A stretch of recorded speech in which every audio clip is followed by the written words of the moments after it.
ছুটে আয় শাহজালালের নির্ভীক সৈনিকেরা, খতম কর নাস্তিকদের চেলা চামুন্ডা গোলা।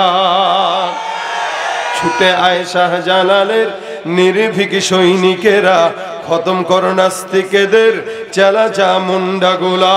অলিদের এই ভূমিতে বিপ্লবেরই মশাল জ্বালা, অলিদের এই ভূমিতে বিপ্লবেরই মশাল জ্বালা। ছুটে আয় শাহজালালের নির্ভীক সৈনিকেরা, খতম কর নাস্তিকদের চেলা চামুন্ডা গোলা। শাহজালালের স্বপ্ন ছিল আল কোরআনের জ্বলবে আলো, সেই আলো ছড়িয়ে দিতে, সেই আলো ছড়িয়ে দিতে বিপ্লবেরই মশাল জ্বালা। ছুটে আয় শাহজালালের নির্ভীক সৈনিকেরা, খতম কর নাস্তিকদের চেলা চামুন্ডা গোলা। ইমানের আওয়াজ থাকবে, কথা কয় না, আরে কথা বুঝে না, বুঝে না এরা। আমার উপরে কি আপনারা কষ্ট পেয়েছেন যে হুজুর এত দেরি করে আসছেন কে? কি বলেন, কে কয় রে সত্যি কথা? থাপ রায় কান ফাটাই দেবো একদম। বেটা আমি আসছি 11টার আগে, এনে বলাই হয়েছে আমার 12টার পরে উঠাবে। আমি তো 12টার পরে ওয়াজ করানোওয়ালা লোক না। আপনাদের এই অঞ্চলগুলোতে মাহফিল রাখি না এই নিয়তেই যে এরা রাত বেশি করে, কারণ আমরা ঢাকার মানুষ। কি বলেন, ঠিক না? ঢাকার থেকে আসতে গেলে তো 5-6 ঘন্টা লাগে নাকি? আবার যাইতেও 5-6 ঘন্টা লাগে। তা আমাদের এত জুত নাই যে 12টার পরে ওয়াজ করব। কিন্তু আপনাদের এলাকার মানুষের মাশাআল্লাহ অনেক জুত। আপনাদেরকে সামনে নিয়ে বসার পরে মনে হচ্ছে আপনারা এখন জুত হারা হয়ে গেছেন।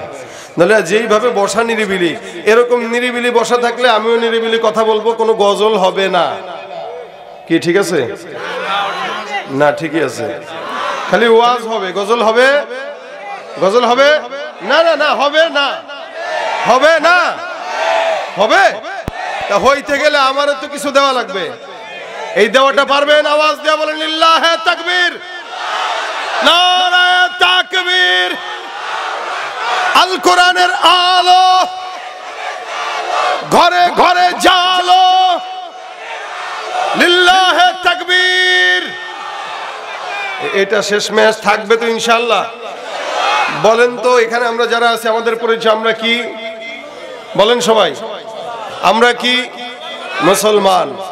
মুসলমান হিসেবে যতগুলো মানুষ আছেন একটু আমাকে বলেন তো, একজন মানুষ এখানে কেউ বলতে পারবেন যে আমার কোনো জিন্দেগিতে গুনাহ হয় নাই? একজনও নাই। সারা বাংলাদেশ নয়, সারা বিশ্বে কেউ আছে? কথা বোঝে না এরা। সারা বিশ্বে এমন কেউ আছে যার কোনো গুনাহ নাই? কিন্তু বাংলাদেশে একজন আল্লাহওয়ালা পাওয়া গেছে, অনেক বড় বুজুর্গ, নাম হলো আব্দুল লতিফ সিদ্দিকী। গত কয়েকদিন আগে একটা ভিডিওতে দেখলাম উনি বলতেছে যে আমার কোনো গুনাহ নাই। আপনারা দেখছেন এটা? কত বড় বুজুর্গ চিন্তা করেন। ওরে বাপ রে বাপ, অনেক বড় বুজুর্গ। তো সে বলতেছে আমি আল্লাহ পাকের নেয়ামত আশা করি, আল্লাহ আমাকে বাঁচায় রাখছেন, এটা আল্লাহ পাকের শুকরিয়া করি, কিন্তু আমি ক্ষমা চাই না, কারণ আমি গুনাহই তো করি নাই, ক্ষমা চাবো কি? আমাদের দেশের নেতারা গুনাহ করে না, কারণ আমরা এদের গুনাহ করাই, এরা নিজেরা করে না। এদেরকে চুরি করার বন্দোবস্ত আমরা করে দেই, ওরা তো করে না। আমরা সামনে রেখে দেই, রেখে চলে যাই, ওরা নিয়ে নেয় নিজের মনে করে। কি বলেন, ঠিক না? মনে রাখবেন, আপনারা হয়তো মনে করতে পারেন এদেশ থেকে দুর্নীতিবাজরা, স্বৈরাচাররা বিদায় হয়েছে, কিন্তু আমি এখনো বলতে চাই এই দেশের 53-54 বছরের স্বাধীনতার পরবর্তী সময় আমরা কোনোদিন চোর মুক্ত বাংলাদেশ দেখি নাই। যারা আসছে, যারা গেছে, সবাই সমান। মনে রাখবেন, শান্তি ততক্ষণ আসবে না যতক্ষণ এদেশে কোরআন সুন্নাহ মোতাবেক কোন আইন পাস না হবে। কোরআন ছাড়া, ইসলাম ছাড়া শান্তি আশা করা যায়? এক দলকে টান দিয়া বসাবেন, আরেক দলকে ক্ষমতার থেকে নামাবেন, যাদেরকে নামাবেন, যাদেরকে বসাবেন, সবাই একই পাল্লার পথিক, একই পথের পথিক। যতক্ষণ কোরআন সুন্নাহর আইন না পাস হবে বাংলাদেশের শান্তির আশা করা যায় না। ঠিক কিনা জোরে বলেন?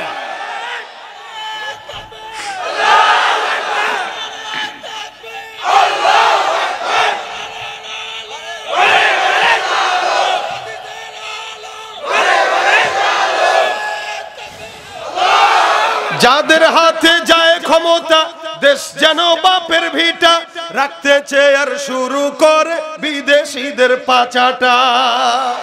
যাদের হাতে যায় ক্ষমতা, দেশ যেন বাপের ভিটা রাখতে চেয়ে আর শুরু করে বিদেশিদের পাচাটা। বিদেশিদের কথা মতো চালায় তারা নিজের দেশ, বিদেশিদের কথা মতো চালায় তারা নিজের দেশ। দেখতে দেখতে গোল্লায় গেল আমার সোনার বাংলাদেশ।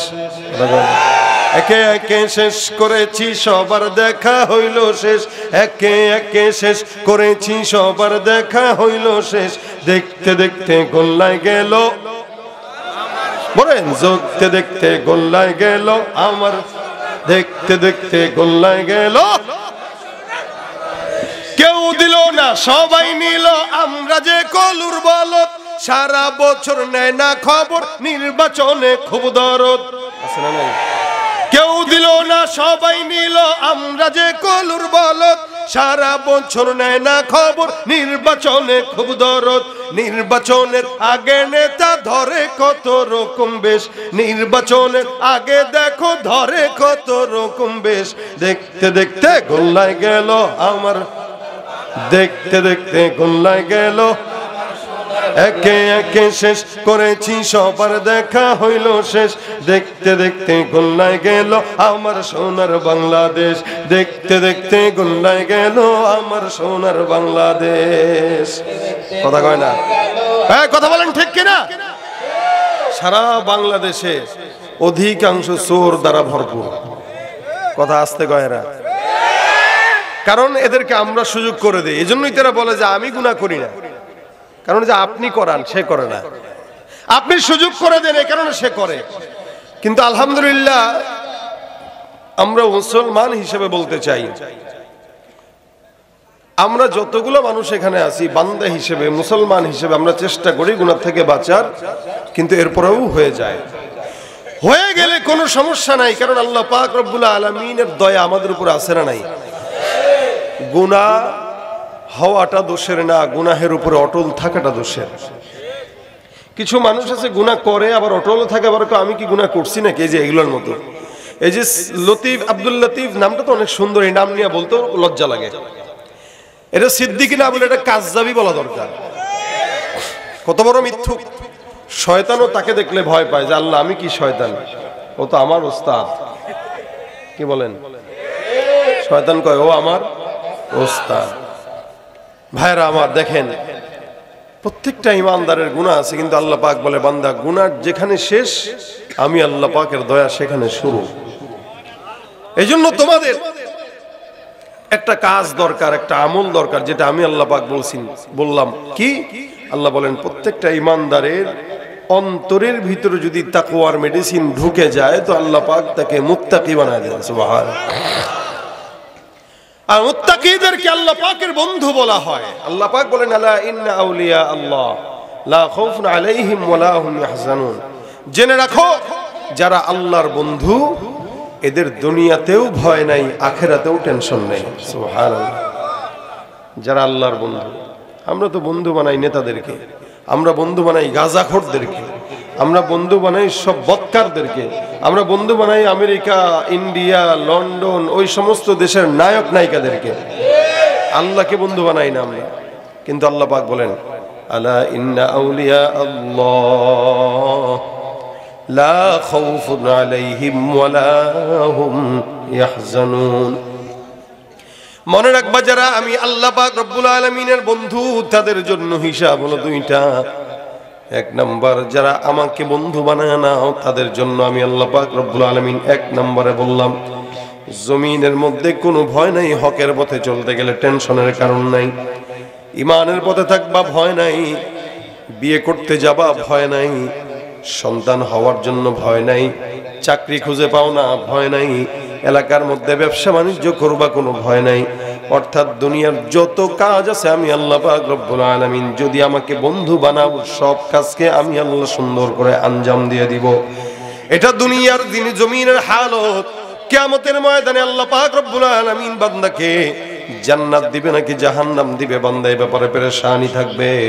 আমার আল্লাহ পাক রব্বুল আলামিন বলেন যারা আমাকে বন্ধু বানায় নেয় এদের জন্য দুনিয়াতে যেভাবে ভয় থাকবে না, কিয়ামতের ময়দানে ওদেরকে জাহান্নামে যাওয়ার কোনো পেরেশানিতে পড়া লাগবে না।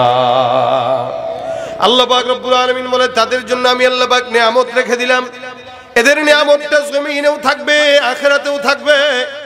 এরা যারা ঈমানদার আমাকে বন্ধু বানায় এরা কারা? এদের গুণ দুইটা আল্লাহ পাক রব্বুল আলামিন সুন্দর করে বর্ণনা করে বলেন, আল্লাযীনা আমানু ওয়া কানু ইয়াত্তাকুন।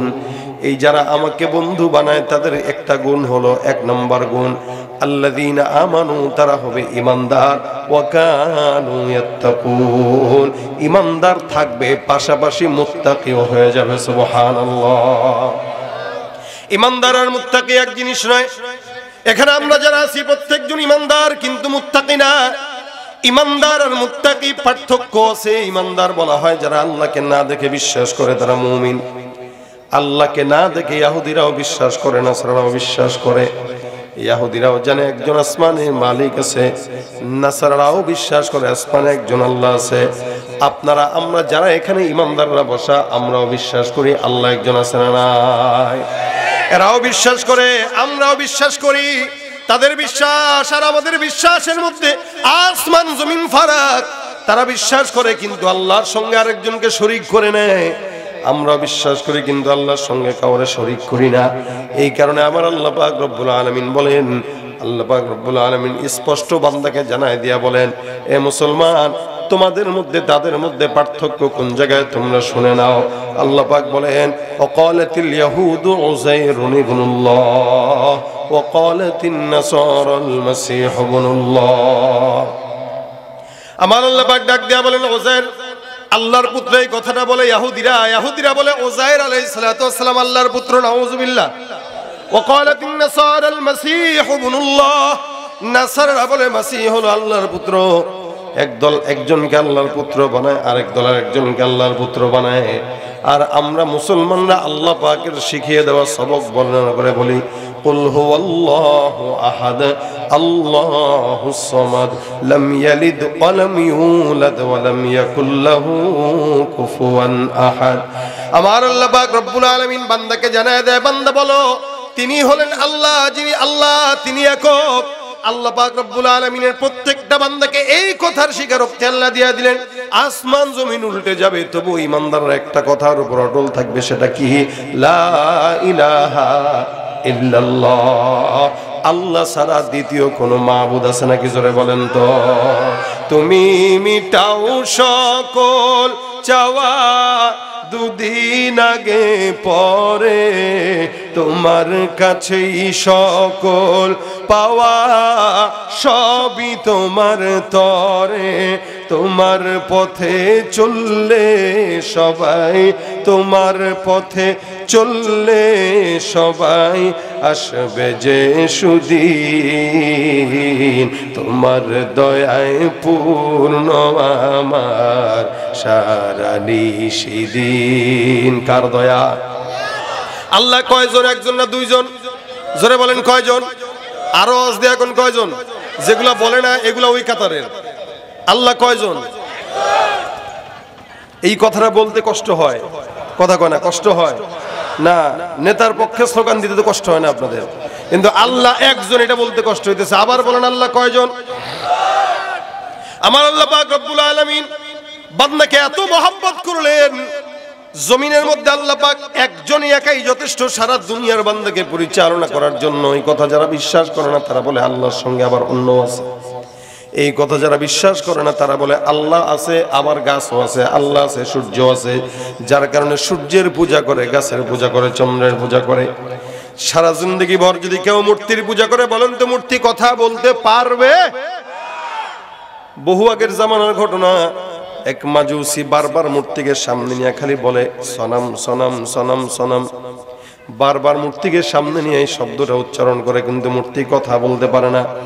কেমনে কথা বলবে? লা ইয়াদুররু ওয়া লা ইয়ানফা ওয়া লা ইয়ানতিকু ওয়া লা ইয়াকুল। এদের খাওয়ার কোনো অবস্থা নাই, এরা কথাও বলতে জানে না, উপকার করতে জানে না, ক্ষতিও করতে জানে না। কেমনে জানবে? যেই বান্দা তার পূজা করে সেই বান্দাই তার মালিককে বানায় নেয়। আর আমরা যার ইবাদত করি আমরা তাকে বানাই নাই, তিনি সব বানাইছেন, ঠিক কিনা? বারবার মূর্তিকে সামনে নিয়ে বলে সনাম সনাম সনাম সনাম সনাম। 80 বছর পর্যন্ত ডাকে, জবাব দেয় না। 80 বছর পর একদিন হঠাৎ করে জবান দিয়ে ভুল কমে বের হয় সমাদ। আমার আল্লাহ আসমান থেকে ডাক দিয়ে বলে লাব্বাইকা ইয়া আব্দি, হে আমার বান্দা, হে আমার গোলাম, এত বছর পর্যন্ত তুই আমাকে ডাকিস নাই, মূর্তিকে সামনে নিয়ে বারবার তুই সনম সনম বললি। 80 বছর পরে আমি আল্লাহকে একবার তুই ডাকলি, বান্দা বল, আমি আল্লাহ তোর জবাব দেওয়ার জন্য তোর কাছে হাজির। আমার আল্লাহ পাক রব্বুল আলামিন বান্দাকে দেখেন, বান্দার দিলের হালত আল্লাহ পাক রব্বুল আলামিন বুঝেন।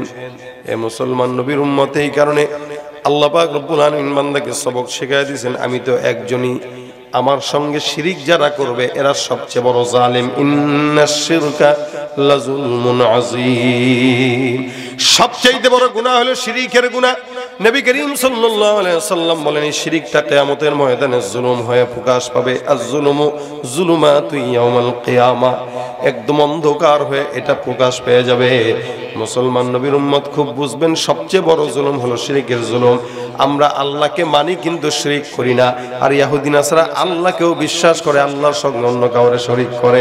তার মানে বোঝা গেল তাদের ঈমান আর আমাদের ঈমান এক নয়। তারা আল্লাহকেও মানে, অন্যকেও মানে, আমরা আল্লাহকেই মানি আর কাউকে।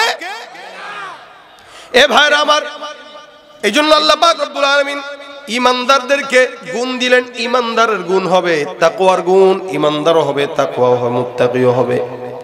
শুধু ঈমানদার যাদেরকে বলা হয় তারা ঈমানদার, কিন্তু মুত্তাকি না। আর ঈমানদার মুত্তাকি যারা, এরাই আল্লাহর বন্ধু। আল্লাহর বন্ধু হতে হলে দুইটা গুণ দরকার, 1 নাম্বার ঈমান, 2 নাম্বার তাকওয়া। বলেন, 1 নাম্বার কি? ঈমান, 2 নাম্বার কি? তাকওয়া।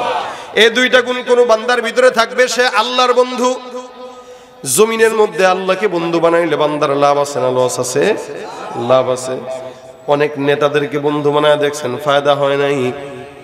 অনেক পীরদেরকে বন্ধু বানায় দেখছেন, ফায়দা হয় নাই। 16টা বছর নেতাদের পা চাটা গোলামি করছেন, কিন্তু যাওয়ার সময় হেলিকপ্টারে আপনার জায়গা কিন্তু ওই জায়গায় হয় নাই। যাওয়ার সময় বলেও যায় নাই, নিয়েও যায় নাই, কইও যায় নাই। দূর থেকে খালি কথা বলে জনগণের সান্ত্বনা দিয়ে রাখতেছে।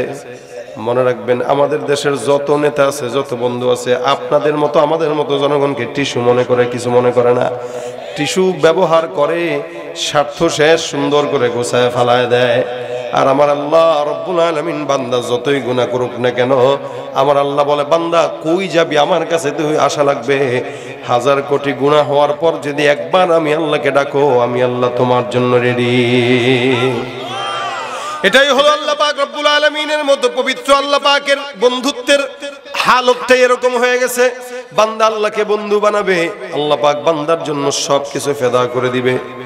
এ ভাইরা আমার, এই জন্য আল্লাহ পাক বলেন, যারা আমি আল্লাহকে বন্ধু বানায় নেয় তাদের দুইটা গুণ থাকবে, 1 নাম্বার ঈমান, 2 নাম্বার তাকওয়া। যেমন নাকি বন্ধু বানিয়েছেন ইব্রাহিম পয়গম্বর, ইব্রাহিম নবী বন্ধু বানায় আল্লাহ পাক রব্বুল আলামিনের প্রেমে সব উজাড় করে দিয়েছেন। আমরা যেরকম আমাদের নেতাদের কাছে সব উজাড় করে দেই, ইব্রাহিম নবী তার মাওলার কাছে সব উজাড় করে দিয়েছেন। ওই জামানায় ইব্রাহিম ছাড়া কেউ আল্লাহর বন্ধু ছিল না। আমার আল্লাহ পাক রব্বুল আলামিন আসমানের মধ্যে আল্লাহ একজন বন্ধু, জমিনের মধ্যে আল্লাহরও একজন বন্ধু। আল্লাহ পাক রব্বুল আলামিন আসমানে কেবল বারবার বলে ইব্রাহিম ইব্রাহিম। এই জন্য হাদিসে আছে, কোন বান্দা যখন আল্লাহকে ডাকে জমিনের হাজারো মানুষের সামনে, আমার আল্লাহ পাক ওই বান্দাকে আসমানের 1,00,000 কোটি ফেরেশতার সামনে বান্দার জিকির করে, সুবহানাল্লাহ। জমিনে আপনি ডাকবেন, আসমানে আল্লাহ পাক আপনাকে ডাকবেন। দামটা কত? ইব্রাহিম পয়গম্বর একবার কোন একটা জায়গায় গেল, ছাগল চড়াইতে মরুভূমির মধ্যে। হঠাৎ করে দূর থেকে আওয়াজ, কোন একটা বান্দা কি যেন পড়তেছে, সুন্দর করে মালিকের শানের প্রেমের কবিতা পাঠ করতেছে। আওয়াজ কানের মধ্যে আসলো, সুন্দর করে বলতেছে, সুবহানাদিল মুলকি ওয়াল মালাকুতি, সুবহানাদিল ইজ্জাতি ওয়াল আজমাতি ওয়াল হাইবাতি ওয়াল কুদরতি ওয়াল কিবরিয়া। এমন চমৎকার শব্দমালা দিয়া কবিতা একটা কোন জায়গা থেকে যেন আওয়াজ আসতেছে। ইব্রাহিম নবী ডানে তাকায়, বামে তাকায়, কি ব্যাপার, এমন সুন্দর আওয়াজ জীবনে কোনোদিন শুনি নাই। এরকম কবিতা কে যেন আমার জন্য পাঠ করতেছে, একটু দেখা দরকার। আল্লাহর বান্দা ইব্রাহিম পয়গম্বর সুন্দর করে খুঁজতে খুঁজতে খুঁজতে খুঁজতে তাকায় দেখে গাছের নিচে চমৎকার সুন্দর একটা যুবক বসে বসে তসবিহ নিয়ে সুন্দর করে মাওলার জিকিরের তেলাওয়াত করে, আর আল্লাহর নামে সুন্দর করে কবিতা বানায় বানায় পড়ে। এই যে আমরা যেরকম আল্লাহর নামে হামদে বাড়ি তালা পাঠ করি, ভালো লাগে না খারাপ লাগে?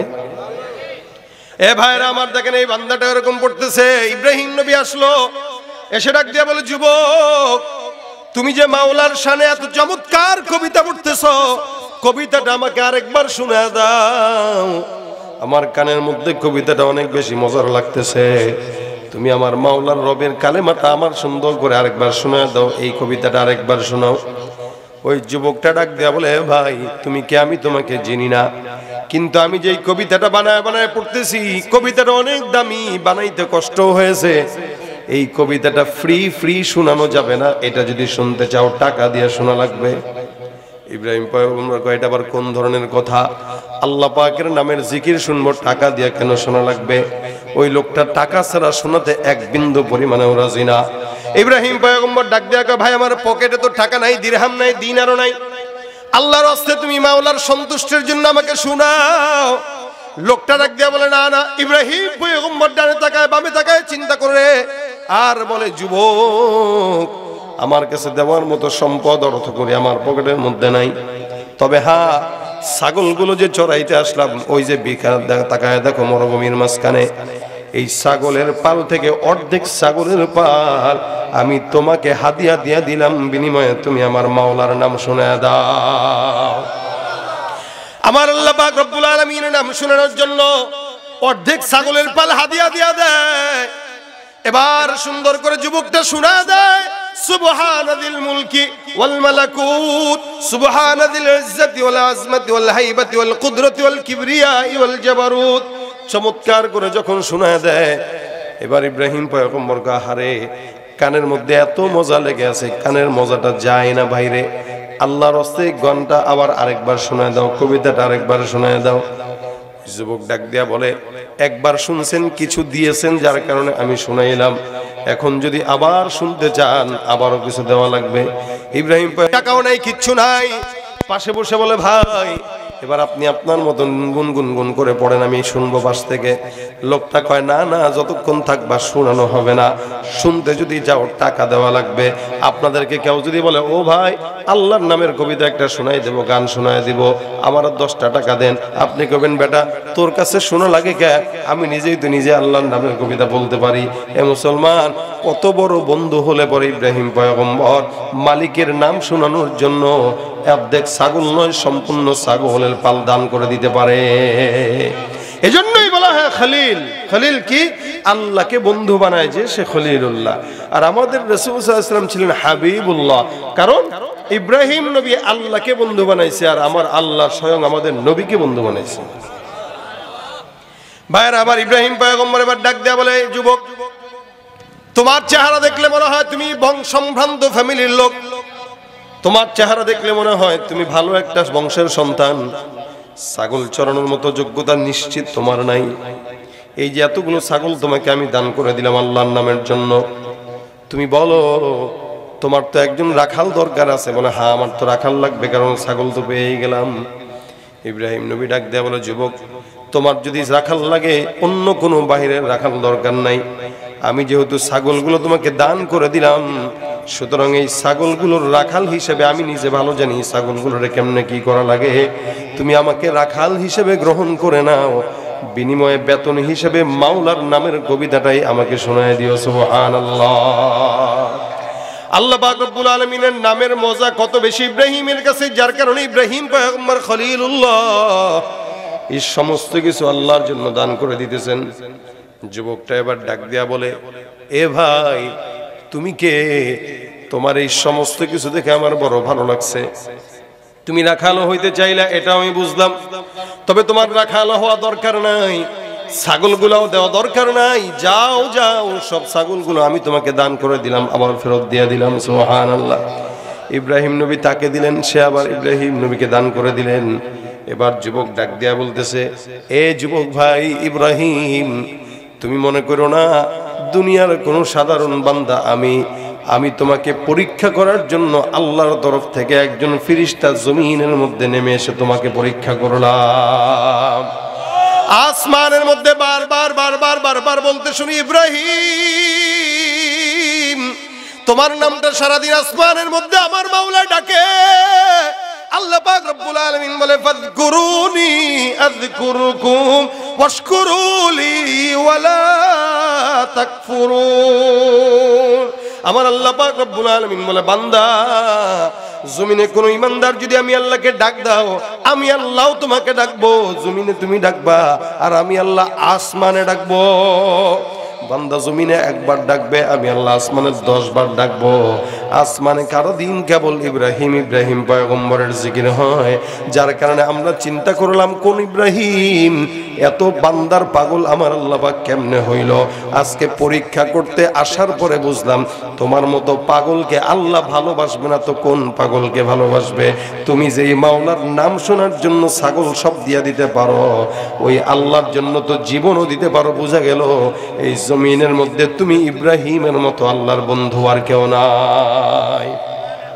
কত বড় বন্ধু আর কত বড় বিশ্বাস মালিকের উপর থাকে ইব্রাহিমের। ইব্রাহিম নবীকে যখন আগুনের গর্তের মধ্যে ফেলে, অগ্নিকুণ্ডে, কে ফেলছিল জানেন আপনারা? কথা কয় না? নমরুদ। নমরুদ যখন ফেলবে, ইব্রাহিম নবী ওখানে পড়বে, খুব বিপদ না? আগুনে পড়বে তো বিপদ তো অনেক। এখন দাঁড়াইছে, মাত্র ফেলবে, এই সময় ফেরেশতা জিবরাইল আসছেন। এসে ডাক দেয়া কয়, হুজুর সহযোগিতা লাগবে। কয় কিসের সহযোগিতা? কয় যে আগুনে পড়বেন, একটু তো সহযোগিতা দরকার, আপনার কি কি লাগবে একটু বলেন। ইব্রাহিম নবীকে সহযোগিতা লাগবে, তা তুই আসছিস কেন? আল্লাহ কই? আল্লাহ তো আছে। আল্লাহ থাকতে তোর কাছে আবার কিসের সহযোগিতা? সুবহানাল্লাহ। ইব্রাহিম নবী আগুনে পড়তেছেন। বিপদে পড়লে তো মানুষ যে কোনো জিনিস ধরে বাঁচার চেষ্টা করে। যেখানে আগুনে পড়বেন সেখানে ইব্রাহিম নবী বলতেছেন, মাওলায় যদি বেঁচে থাকে তোর মতো ফেরেশতা জিবরাইলের কাছে আমার কিছু চাওয়ার নাই। ভাগ তাকে যায় বল, আপনার বান্দা ইব্রাহিম আপনার প্রেমে আপনার দয়ার অপেক্ষায় বসে আছে। সুবহানাল্লাহ। ইব্রাহিম নবী আগুনে পড়বেন, মাওলা কি দেখে কি দেখে না? কথা কয় না? আচ্ছা, আল্লাহ পাক তো দেখতেছেন। ইব্রাহিম নবী আগুনে পড়বেন, সব তৈয়ার, এত বিশাল বড় আগুন, ওই জায়গায় মাত্র ফেলবেন। ইব্রাহিম নবী তখনও ঘাবড়ান নাই।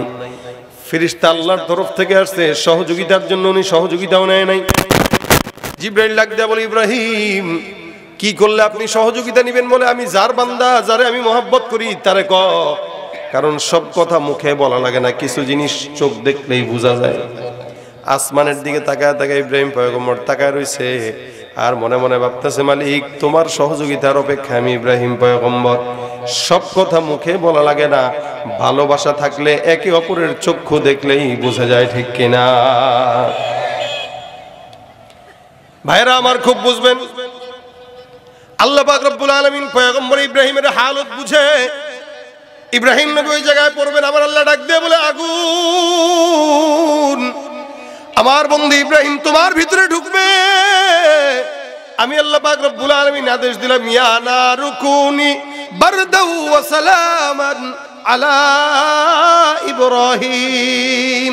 হে আগুন, আমি আদেশ দিলাম ইব্রাহিম পয়গম্বর, তার কাছে জিবরাইল গেছে, সে সহযোগিতা নেয় নাই, তোমার কাছে আসতেছে।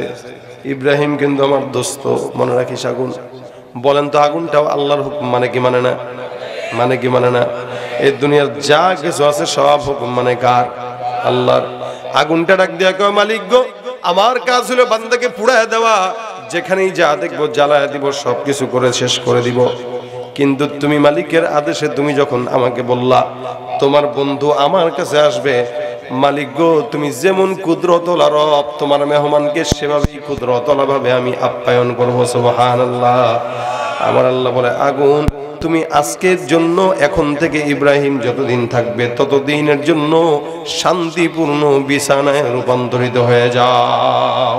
বান্দেগানে খাস আল্লাহ মুল গুয়ুব দরজাহাজা নে জাওয়াসিসুল কুলুব জমি সরশব এ পিরাহন শনিদি চেরাদর চা হেকিন আনশ নদীদি। সব চাইতে ভালো বন্ধু কে? জোরে জোরে কে? মায়ের গর্ভ থেকে নিয়ে এখন পর্যন্ত দয়া করতেছেন যেই মালিক, সে আল্লাহ পাক রব্বুল আলামিন প্রতিনিয়ত বান্দাকে দয়া করে যায়, এখনো পর্যন্ত দয়া করতেছে, ভবিষ্যতেও করবে কি করবে না? আল্লাহ পাক বান্দাকে প্রতিনিয়ত দয়া করে। মায়ের গর্ভ থেকে নিয়ে, গর্ভের পর থেকে জন্মগ্রহণ পর থেকে নিয়ে আজও পর্যন্ত দয়া করে। বলেন তো, কোনো বান্দা যদি কোনো জায়গায় চাকরি করে, ওই বান্দাটা চাকরিতে 30 দিনের মধ্যে 10 দিন যদি চাকরি না করে বেতন থাকে না কাটা হয়? এ মুসলমান, আমরা চাকরি করি কার বলে? আল্লাহর। আল্লাহ বলছেন মা খালাকতুল জিন্না ওয়াল ইনসা ইল্লা লিয়াবুদুন, তোমাদেরকে আমার দাসত্বের জন্য বানাইলাম। এখন আল্লাহর দাসত্ব মানে আল্লাহর কাজ আছে কিছু, নামাজ পড়া এটা আল্লাহর তরফ থেকে কাজ, আল্লাহ পাক রব্বুল আলামিনের হুকুম মানে আল্লাহর তরফ থেকে কাজ। বলেন তো, এই সমাজে যত মুসলমান দাবি করে, একটা মুসলমানও কি আসল মুসলমান না? একটা মুসলমানের ভিতরে নামাজ ঠিক মতো পড়া হয় না। মুসলমানদের ভিতরে অধিকাংশ মুসলমান ঠিক মতো রোজাও রাখে না, অধিকাংশ মুসলমান পর্দা করে না। মুসলমান দাবি করে কিন্তু আল্লাহ পাক যে হুকুমগুলো দিয়েছেন, দায়িত্ববোধগুলো দিয়েছেন, সেগুলো মানে না। আমার আল্লাহ পাক রব্বুল আলামিন চাইলে আপনাকে আমাকে বেতন কেটে দিতে পারতো কি পারতো না? বেতন কি? যে নিয়ামত। তুমি ফজর পড়বা না, তো নিয়ামত কেটে দিলাম, ফজরের পরে সকালের নাস্তা করতে পারবা না। আল্লাহ যদি চাইতো এটা পারতো।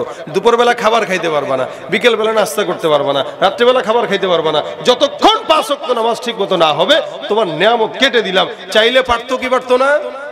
পারতো। কিন্তু যে যত বড় বেঈমান, যে যত বড় শয়তান, আল্লাহ পাক তাকে তত বেশি নিয়ামত দেয়। দেখবেন আমাদের দেশের চোর বাটপারগুলো ভালো থাকে বেশি, বদমাশগুলো ভালো থাকে বেশি, আর ইমানদাররা রিকশা চালায় খায়। এটার মানে এটা মনে করেন না যে আল্লাহ আপনাকে মহব্বত করে না, মহব্বত করে। রাসূল বলেন না, দুনিয়া সিজনুল মুমিন ওয়া জান্নাতুল কাফির। নাস্তিক মুরতাদ বেঈমানদের জন্য দুনিয়াটা জান্নাত, আর ঈমানদারদের জন্য দুনিয়াটা জাহান্নামের মতো। অর্থাৎ বিপদ আপদ এই দুনিয়াতেই আসবে, এখান থেকে যাওয়ার পরে নিয়ামত আছে না নাই? পুরস্কার আছে না নাই? ভাইরা আমার খুব বুঝেন, আমার আল্লাহ পাক রব্বুল আলামিন চাইলে বান্দার সব নিয়ামত কেটে দিতে পারতেন, কিন্তু কাটেন না। কত দয়া করেন, কারণ এটাই তো আসল বন্ধুর পরিচয়। বিপদেই বন্ধুর পরিচয় পাওয়া যায়। বান্দা যতই বিপদে পড়ুক না কেন, দুনিয়ার কোন নেতা না শুনলেও আল্লাহ পাক রব্বুল আলামিন শুনে কে শুনে না? শিশুকালে মায়ের দুধে বাঁচাও খোদা প্রাণ, মায়ের স্নেহে বেড়ে উঠি তোমার অবদান। বন্ধু হয়ে ভালোবাসা, বন্ধু হয়ে ভালোবাসা ছড়াও জগতময়। তোমার মতো প্রিয় বন্ধু যার হৃদয়ে রয়, তার কি আর থাকতে পারে, তার কি আর থাকতে পারে চিন্তা মৃত্যুর ভয়। তোমার মতো প্রিয় বন্ধু যার হৃদয়ে রয়। বন্ধুকে এই জন্য আল্লাহ বলেন, আলা ইন্না আউলিয়া আল্লাহ লা খাউফুন আলাইহিম ওয়ালা হুম ইয়াহজানুন। যারা আল্লাহকে বন্ধু বানায় তাদের ভয়ও নাই, কিয়ামতের ময়দানে জাহান্নামে যাওয়ার কোনো টেনশন তাদের মধ্যে থাকবে না। আর তারা কারা? এক প্রকার ঈমানদার, দুই প্রকার মুত্তাকি। ঈমানদারের ভিতরে শুধু এতটুকু বিশ্বাস যে আল্লাহ আছে, আর মুত্তাকি যারা, এরা আল্লাহ পাকের সমস্ত হুকুম মেনে চলে, কোনো গুনাহ করেও না, কোনো নেক ছাড়েও না। এটা হলো মুত্তাকি। মুত্তাকি যারা, তারা হারামের কাছেও যায় না। মনে করেন উদাহরণত, টাকনুর নিচে প্যান্ট পরা হালাল না হারাম? হারাম। মুত্তাকিদের কাজ হলো টাকনুর বরাবরও পড়বে না, উঁচায় পড়বে, নিসফে সাক। কারণ ও চিন্তা করবে টাকনুর নিচে যেহেতু হারাম, টাকনু পর্যন্ত যাওয়া যাবে না, কারণ যেখানে হালালের সীমানা শেষ সেখানে হারামের সীমানা শুরু। এই জন্য মুত্তাকিরা চিন্তা করে না যেখানে হারাম আছে, যেখানে সুদ আছে, যেখানে ঘুষ আছে, ওর কাছেও যাওয়া যাবে না। এটা হলো মুত্তাকি। আপনি বলবেন, ভাই আমি তো হারাম কাজ করি নাই। আমি বলবো, আপনি হারাম কাজ করেন নাই, কিন্তু তাকওয়ার খেলাফ কাজ করছেন। এটাই হলো মুত্তাকিদের পরিচয়। মুত্তাকিরা তাকওয়ার খেলাফ কাজ কোনো করে না।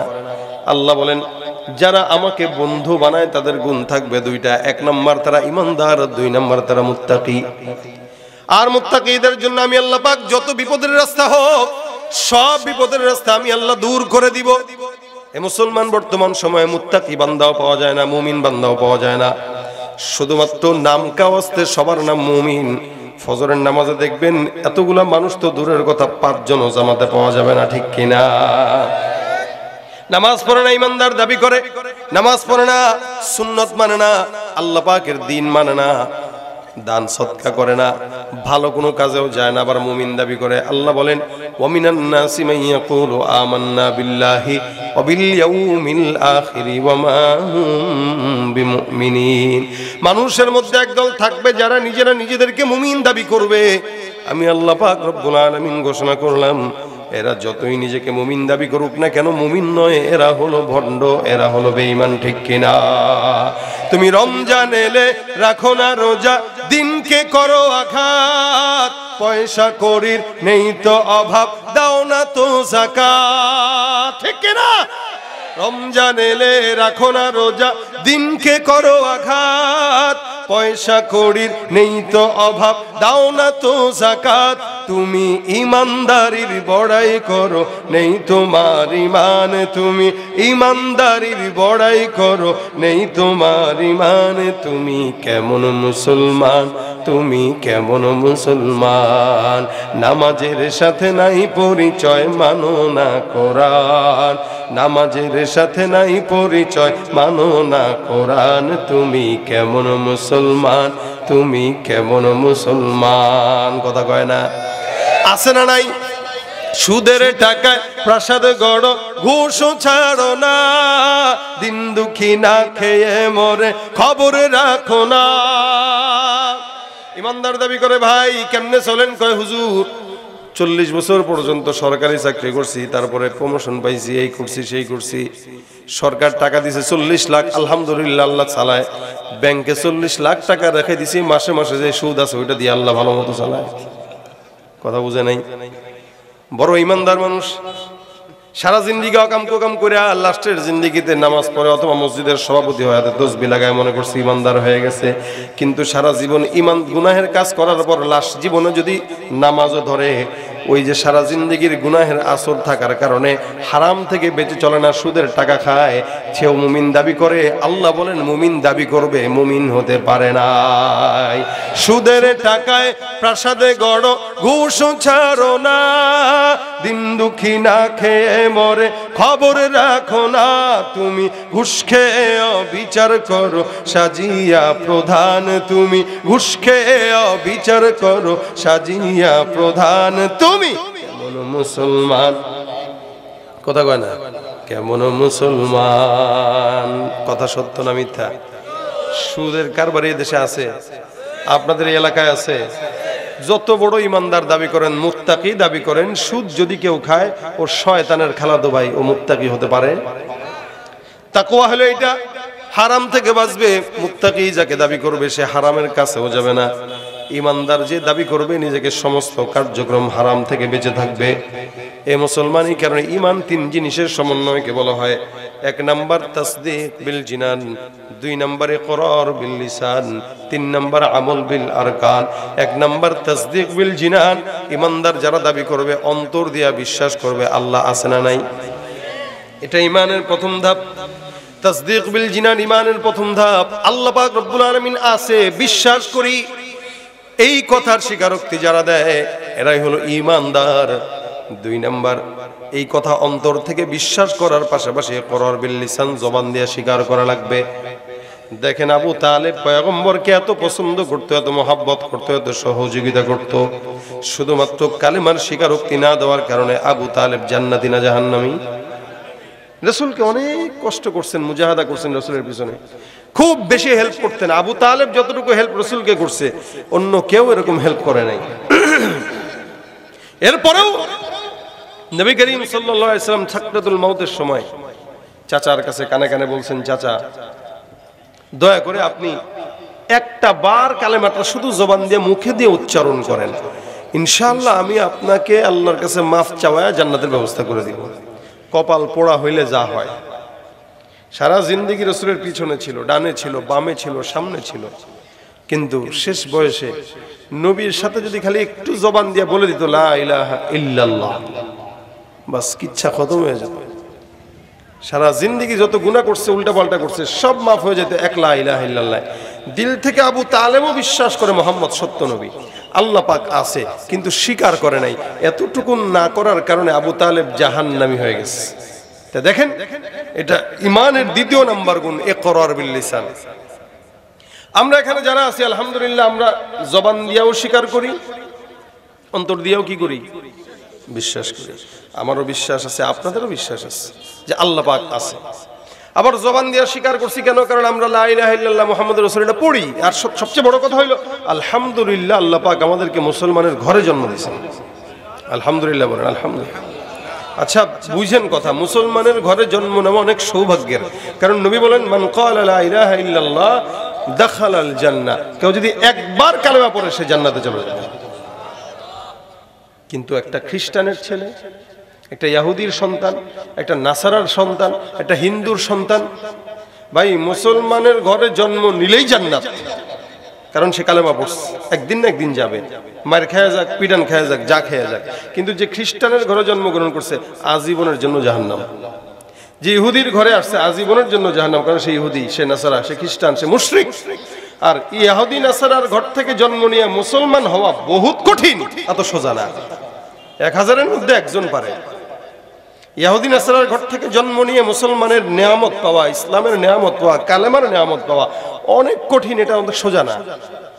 এই জন্য নমুসলিম যারা হয় এদের সম্মান আল্লাহর কাছে অনেক বেশি থাকে, কারণ এদের জাত ধর্ম সব বাদ দিয়ে তারপরে ইসলামের খাতায় আসছে। আপনি পারলে যায়েন তো এলাকার থেকে অন্য জায়গায় হিজরত করে, এক এলাকা থেকে আরেক এলাকায় গেলেই খারাপ লাগে। সেখানে নিজের ধর্ম, মা বাবা ভাই বোন সব বাদ দিয়া মুসলমান হওয়া চারটিখানি কথা না। কিন্তু আল্লাহ পাক আমাদেরকে দয়া করছে। কখনো কি বলা লাগছে যে আল্লাহ আপনি আমাদেরকে মুসলমান বানান? বলি নাই, কিন্তু আল্লাহ বানাইছে। আল্লাহ পাক না বানাইলে কি করতেন আপনারা বলেন? কি কি ছিল করার, আমাদের কি বলার ছিল? আমাদের ছোটবেলা থেকে দেখতাম যে মা বাবারা পূজা করে, আমাদেরও করা লাগতো। কিন্তু আলহামদুলিল্লাহ ছোটবেলা থেকে দেখি মা বাবা নামাজ পড়ে। আগেই না আমরা দেখতাম, যদিও অবশ্য এখন দেখে না, আগে আমরা ছোটবেলায় গ্রামগঞ্জে দেখতাম সকালবেলা ঘুম থেকে উঠতাম মা বাবার কোরআন তেলাওয়াতের আওয়াজে উঠে দেখতাম কোরআন তেলাওয়াত করতেছে, জিকির করতেছে। আর এখনকার বাচ্চারা ঘুম থেকে উঠে দেখে মা বাবা মোবাইলে ফেসবুক আর ইউটিউব চালাইতেছে। পার্থক্য এটা। এ কেমনে বাচ্চারা ইমানদার হবে? এই জন্য শুধু নামে আছে, কামে নামে আছে, কামে নাই। এই কারণে তিনটা জিনিসের সমন্বয়কে বলা হয় ইমানদার। 1 নম্বর তাসদীক বিল জিনান, 2 নম্বর ইকরার বিল লিসান, অন্তর দিয়া বিশ্বাস করবা আল্লাহ আছে, জবান দিয়া স্বীকার করবা লা ইলাহা ইল্লাল্লাহ মুহাম্মাদুর রাসূলুল্লাহ। 3 নম্বর আমল বিল আরকান, এটা আমাদের মধ্যে বড়ই অভাব। এই সমাজের মধ্যে যতগুলো বান্দা আছে সবাই ইমানদার, কালেমাও পড়ে, অন্তর দিয়া বিশ্বাসও করে, কিন্তু এই মানুষগুলা আল্লাহ পাকের সকল হুকুম আহকামগুলো জবান দিয়া ঠিক মতো মানে না, অন্তর দিয়াও মানে না, আমল দিয়াও মানে না। এই জন্য যার ভিতরে 3 নম্বর গুণ নাই ও মুসলমান না, ও হলো ভণ্ড বেঈমান। কালেমা থাকবে, বিশ্বাসও থাকবে, আমলও থাকবে। আমাদের ভিতরে কালেমাও আছে, বিশ্বাসও আছে, স্বীকারোক্তিও আছে, আমলের অভাব, যার কারণে ইমানদার ঘুষ খায়, ইমানদার সুদ খায়, ইমানদার দুর্নীতি করে, ইমানদার মানুষকে ঠকায়, ইমানদার আরেকজনের জায়গা মেরে খায়। ইমানদার এমন কোন গুনাহ নাই যেটা করে, সব করে। এই জন্য ভাইরা আল্লাহ পাক রব্বুল আলামিন বলেন আল্লাযীনা আমানু ওয়া কানু ইয়াত্তাকুন, ইমানদার যারা তারা আল্লাহকেও মানবে, মুত্তাকিও হয়ে যাবে, তাদের জন্য আরো পুরস্কার আছে। লাহুমুল বুশরা ফিল হায়াতিদ দুনিয়া ফিল আখিরাহ, আল্লাহ বলেন তাদের জন্য দুনিয়া এবং আখিরাতে সুসংবাদ। কিসের? বলে আল্লাহর জান্নাতের। সুবহানাল্লাহ। এজন্য ভাইরা আমার, আল্লাহকে বন্ধু বানিয়ে ইমানদার এবং মুত্তাকি হব। মুত্তাকি আর ইমানদার যদি হতে পারি তো ইনশাআল্লাহ আল্লাহর জান্নাতের সুসংবাদ আমাদের সকলের জন্য আছে। জান্নাতে যেতে চাই তো? কথা কয় না, এটা মুখস্থ কথা। চাই চাই চাই, কিন্তু চায় ঠিকই আবার অকামও করে, চায় ঠিকই গুনাহও করে, চায় ঠিকই অন্যায় করে। এই কারণে যত অন্যায় হয়ে গেছে এগুলো মাফের জন্য একটা আমল আছে, কি? সেটা হলো ইস্তেগফার। আল্লাহ পাক বলেন তোমরা বেশি বেশি ইস্তেগফার করো, আমি আল্লাহ পাক রব্বুল আলামিন অতীতের সব গুনাহ ক্ষমা করে দেব। এখানে যতগুলো মানুষ আসছেন প্রত্যেকটা বান্দার গুনাহ যদি আমাদের সমাজে প্রকাশ পেত, আমরা কেউ এখানে আসতে পারতাম না, মুখ উঁচা করে কথা বলতে পারতাম না, একজন আরেকজনের সাথে দেখা করতে পারতাম না। কিন্তু আল্লাহ পাক দয়া করছে বিদায় এখনো আমি আপনাদের সামনে কথা বলতেছি, আপনারা এখনো একজন একজনকে দেখতেছেন। বরঞ্চ আল্লাহ পাক আমাদের গুনাহগুলোকে গোপন রেখে দিয়েছেন। শুধু তাই নয়, কোন মুমিন যদি কোন মুমিনের গুনাহ দেখেও ফেলে, আল্লাহ বলছেন, রাসূল বলেন, তুমিও তার দোষ গোপন রাখো, কিয়ামতে আল্লাহও তোমার দোষ গোপন রাখবে। এজন্য ভাইরা আমার, গুনাহ যতটুকু হয় এগুলো প্রত্যেকের জিন্দেগিতে আছে, আমার জিন্দেগিতে আছে, আপনাদের জিন্দেগিতে আছে। এই রাত পর্যন্ত বসলেন, আরো আলোচনা শুনবেন, তারপরে বাসায় যাবেন। কথা হইলে ফায়দা কোথায়? ফায়দা তখন হবে, আসলাম মাহফিলে, কিছু কথা শুনলাম আর আমলের নিয়তে গেলাম, আমল করলাম, ফায়দা তখন হবে। আর যদি এরকম ইচ্ছা হয় যে আসছি, শুনছি, চিল্লাচিল্লি করছি, তকবির টকবির দিয়েছি, ভালো লাগছে, শরীরটা গরম হয়েছে, বাসায় যায় ঘুমাই, সকাল 10টায় ঘুম থেকে উঠবো, ফজর দরকার আছে নাকি? এবার রাত 1টা পর্যন্ত বয়ান শুনছি, অলরেডি এখন 1টার বেশি বাজে। তাহলে এই যে 1টার বেশি বাজে, এতক্ষণ বয়ান শুনছেন, তা এতক্ষণ বয়ান শুনলে কি আর ফজর লাগে? কি বলেন, লাগে? আসলেই লাগে? তাহলে বলেন, কেউ যদি মনে করে যে এটাই আমার মাকসাদ, মাহফিলে আসবো আর চলে যাব, তাহলে ফায়দা নেই। আর যদি মনে করে না, রাত 2টা পর্যন্ত বয়ান হোক, ফজরটা পড়তেই হবে, কারণ ফজর পড়ার জন্যই মাহফিল। কি বোঝে নাই? ফজর ধরার জন্য মাহফিল না, ছাড়ার জন্য মাহফিল। হলো বদকার আসবে, নেককার হয়ে বাসায় যাবে, বেনামাজি আসবে, নামাজি হয়ে বাসায় যাবে। কি বলেন, ঠিক না? এটা হলো মাহফিলের মাকসাদ। এই কারণে শেষ মাস আমরা একটা জিনিস যদি নিয়ে যেতে পারি, যে আজকে এখানে যারা আসছে, আমরা আল্লাহ পাকের বন্ধু হইতে গেলে একটা আমল আমাদের করতে হবে। কি সেটা? বলে ইস্তেগফার। ইস্তেগফার কন্টিনিউ করবেন, আল্লাহ পাকের বন্ধু হয়ে যাবেন, কারণ গুনাহ মাফ হয়ে যাবে। আর যার গুনাহ মাফ, আল্লাহ তাকে বন্ধু বানায় নেয়। সুবহানাল্লাহ। এই জন্য যখন সময় হয়, আস্তাগফিরুল্লাহ, আস্তাগফিরুল্লাহ, আস্তাগফিরুল্লাহ। হাতের কাজ আছে, পায়ের কাজ আছে, জবানের তো কোনো কাজ নেই। জবানের কাজ থাকবে কি? ইস্তেগফার। কি বলেন? ইস্তেগফার। জবানের কাজ থাকবে ইস্তেগফার, জবানের কাজই থাকবে এটা। হুন্ডা চালাইতেছি, আস্তাগফিরুল্লাহ। রিকশা উঠতেছি, আস্তাগফিরুল্লাহ। কাপড় ধুইতেছি, আস্তাগফিরুল্লাহ। রান্না করতেছি, আস্তাগফিরুল্লাহ। হ্যাঁ, কারো সঙ্গে কোথাও যাচ্ছি বাজারে, ইস্তেগফার।